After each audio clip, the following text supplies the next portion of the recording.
And welcome back to another installment of Asagao Academy Normal Boots Club. I'm your host, Sensei Pong.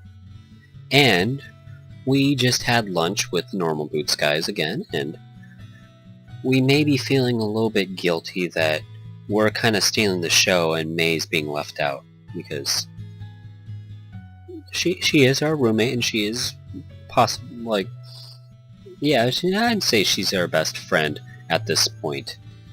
She's been nice to us the entire time, and Jared forgot what her name was. And as we know, she's really into them Jared babies and Jared abs. So I can understand why she'd feel bad if Jared is noticing me over her. So, anywho. But we're flipping through the App Store and we just found something interesting. We'll figure out what this is next time here on... I'm kidding. Let's carry on. I sat up. Dumbadoom's...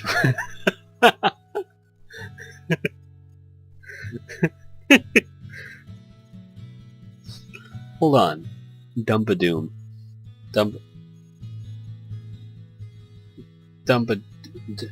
Dumbadoof, I think was... it was Dumbadoof that was the Pokemon. In, I think it was ProJared's X and Y, it had to have been X and Y, not his blind Nuzlocke of Pokemon X with Dumbadoof. Yeah, no, it was Pokemon X. Dumbadoof. Go look that up. If you like Nuzlockes, go look up ProJared. Dumbadoom's Revenge. Face off against 3 other players as you catch monsters, raise them, and use unique skills to aid you on puzzle-solving quests. Only you can save Meta World from its own ignorant king and utter destruction. That's definitely a reference to ProJared's Nuzlocke. Now with a single-player campaign, raise crops to feed your monsters. If you're lucky, they'll transform into cute girls. Now that sounds like something on Steam. What the hell? It looked so stupid, but it couldn't hurt to give it a try. Sure. I downloaded and started up the game. Welcome to Dumbadoom's Revenge. I skipped the intro sequence and quickly hit the single player. Loading. Loadenig. What? Hold on. I say that a bunch, but where did I get that? I think it was... might have been Arfin House where I stole that originally from. The load times were terrible. Sounds like a PS1 game. Suddenly, a cartoonishly hilly valley met my eyes, panning over to a white castle nested next to a cliff. A lazy king lay asleep on a throne when a squat silver soldier ran into the room. King Dumbadoom, quickly, we're under attack.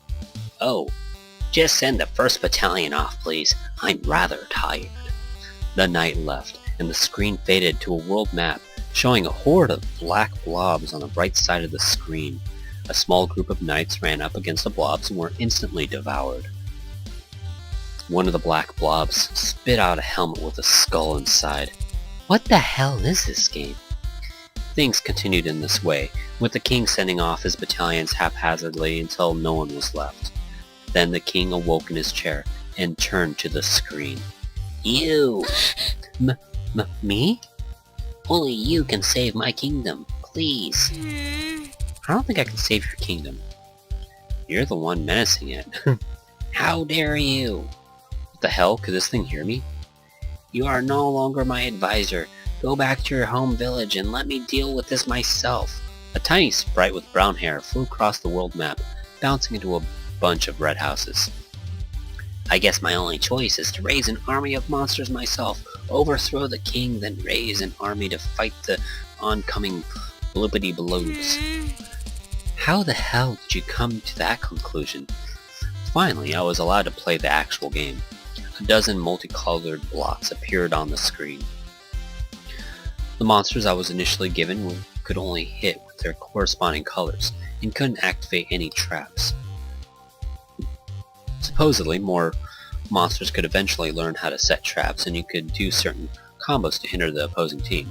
But since this is a mobile game, if you pay $30 You could skip the first 5 levels. Kidding.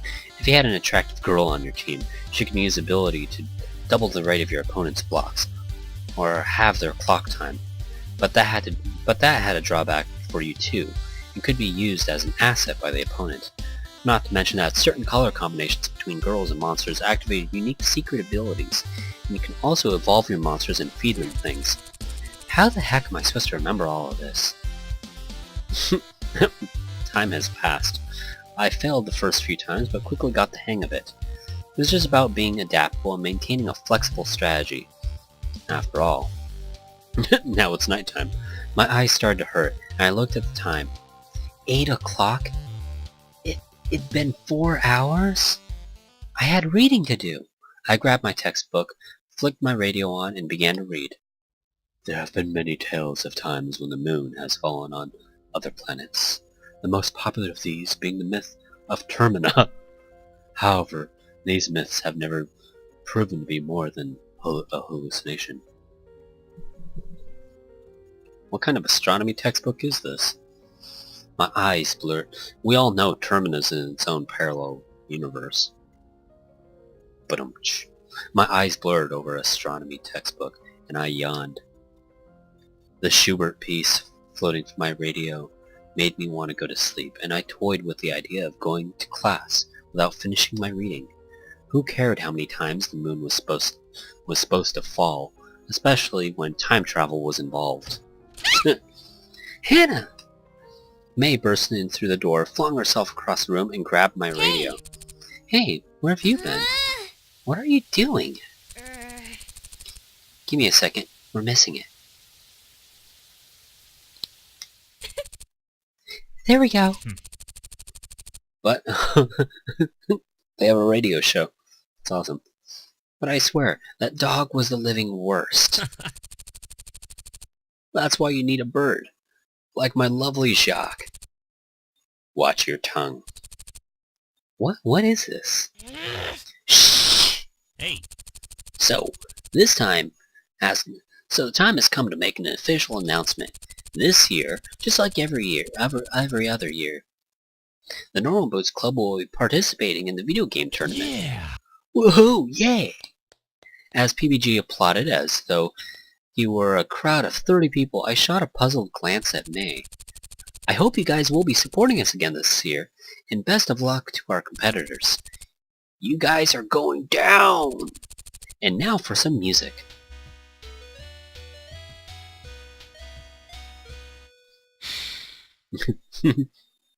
May turned down the radio and sighed. Okay, what do you... what was that? PBG... Yeah, PB&J. It's PBG and John's radio show. That... Oh my gosh.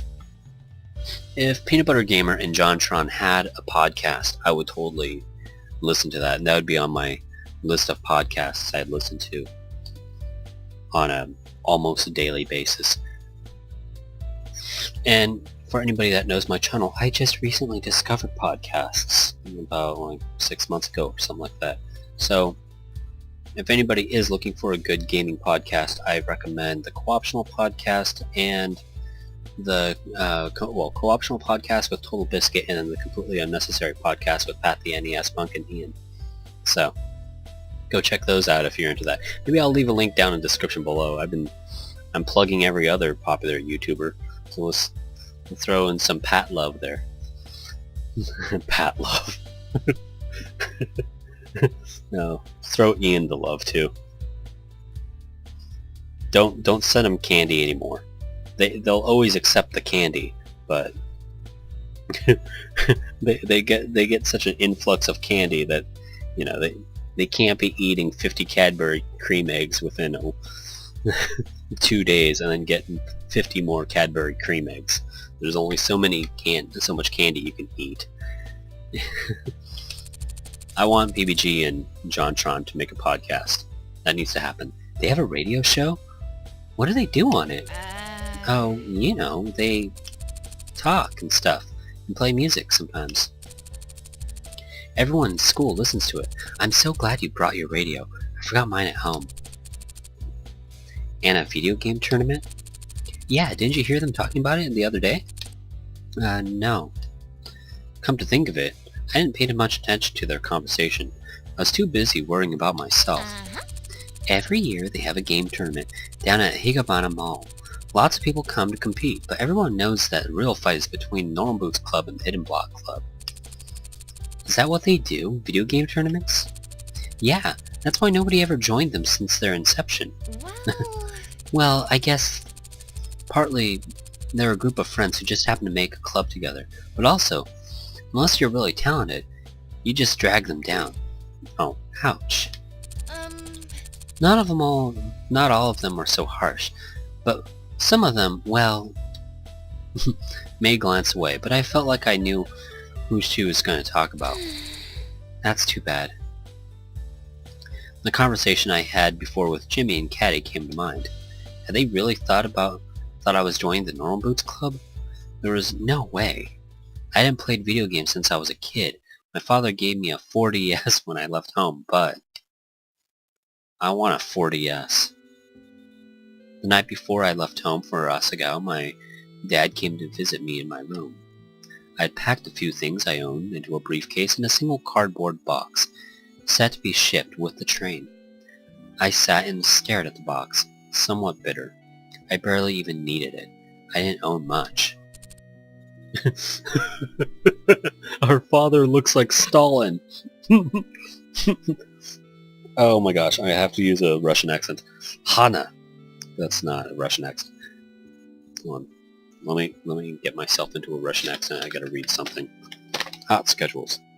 Log into the www.hotschedules.com using your temporary username and password to set your account. Settling up your account allows you to customize for the motherland. Hana. Yeah, Dad? My father stood in front of me, a weary smile on his face. The man of steel, Stalin. If you want some terrible history, look up Magnitogorsk. I don't even really remember how to spell that. It's Magnitogorsk. I think it's the Steel City. That was the city that Stalin founded. It's the pollution is terrible, but I suppose that's what you get when you have like 50 iron refineries in one place. Even though he had tried to hide it, I could see by the deep wrinkles on his around his eyes and forehead that he was tired, sad. The past few years had taken a toll on him, and I hadn't eased things. You'll be leaving tomorrow. Yeah. A heavy silence hung between us, filling my childhood bedroom like styrofoam. Are you excited? Yeah, I am. He nodded and glanced around my room. At the pale blue walls, the broken clock above my old desk, the scuff marks around the door frame from where I ran into it as a kid. I lived in this house almost my whole life, ever since moving after kindergarten. It was everything I knew, but now it was too much for me. The decision to transfer to Asagao didn't come lightly. First, it was a prestigious institution with a highly prized reputation. Only the best of the best, touting either the best grades, impressive talent, or lots of money could get in. I was none of those things, but I made it in regardless. Part of me suspected I was a charity case. I received a small scholarship, and it would no doubt look good for the academy to have fostered a poverty-stricken child in its walls. And, despite the fact that my father couldn't afford it, even with the scholarship, he guaranteed he'd support me if I went. I looked again at the wrinkles in his face and his sagging shoulders. He pressed his hands against his body to hide the way they shook. All for me. He'd be all alone.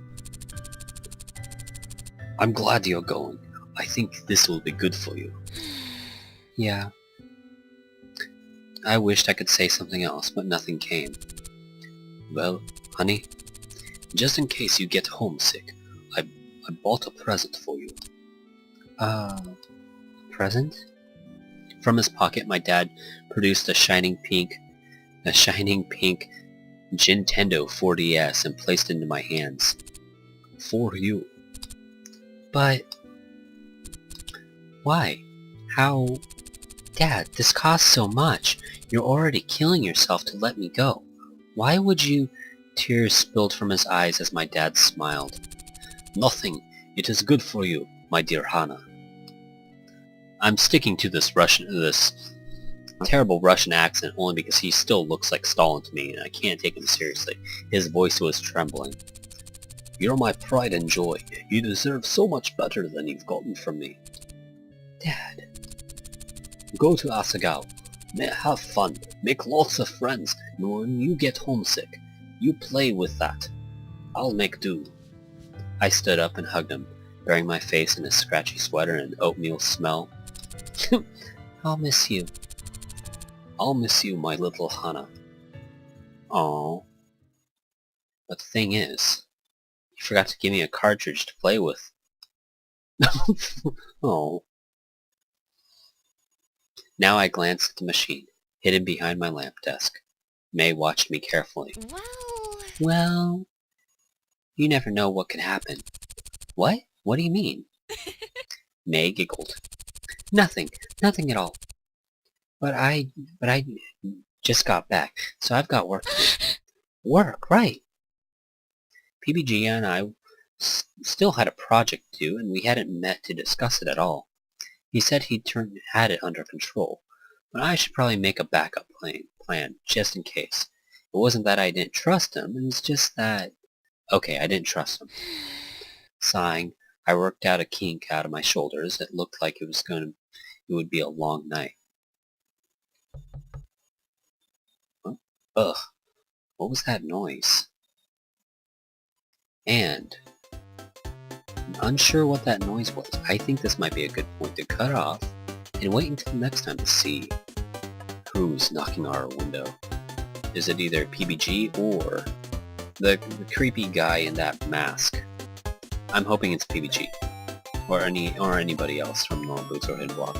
I really don't want to come across that creepy guy in the mask in the middle of the night in my room. I don't think that's a good scenario for anybody. So let's do that. And don't forget to like and subscribe. This is Sensei Kong signing out.